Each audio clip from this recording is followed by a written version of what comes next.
I'm Ward Blackwell. Welcome to Front Street 411.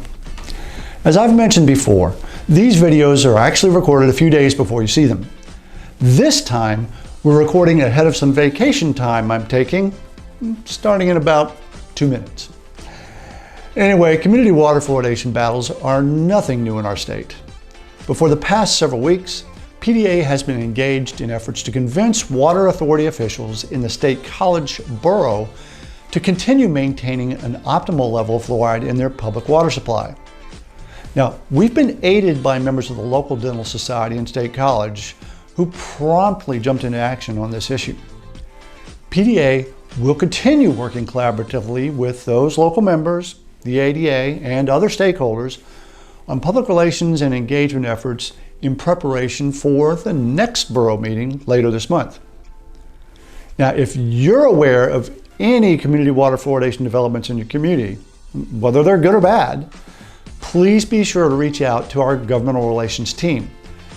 PDA and ADA can assist and provide resources to help you advocate for fluoridation in your community.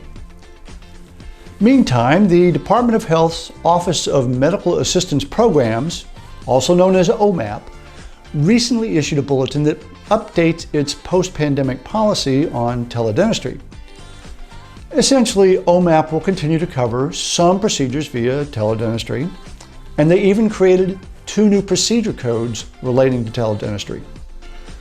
Now, this is only applicable to the medical assistance program.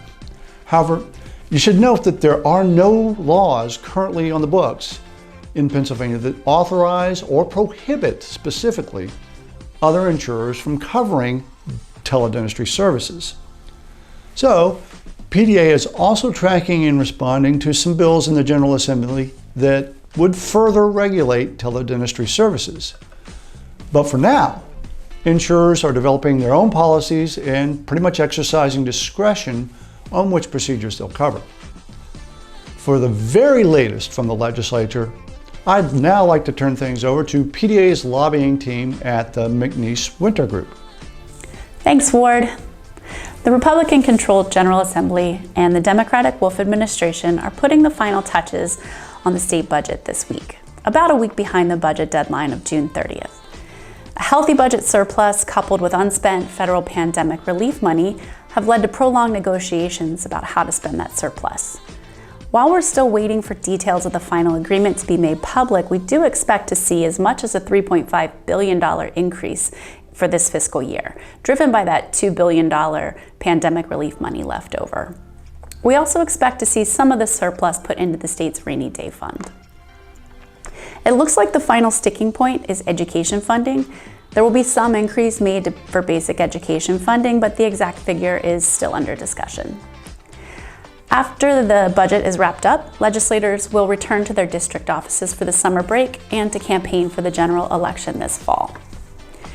This budget will be the last for some key leaders. In the House, Republican Appropriations Committee Chair Representative Stan Saylor lost his primary election, so he will not be returning next session. And in the Senate, Republican Appropriations Committee Chair Senator Pat Brown also lost his re-election bid, and he won't be returning next session. Additionally, in the Senate, President Pro Tem Senator Jake Corman lost his bid for governor, so this is his final year in office as well. A top priority for PDA in the state budget is funding for donated dental services. This program is funded through the Pennsylvania Department of Health, and we will be watching closely to ensure that it is fully funded again this year. Back to you, Ward. Thanks so much for that update.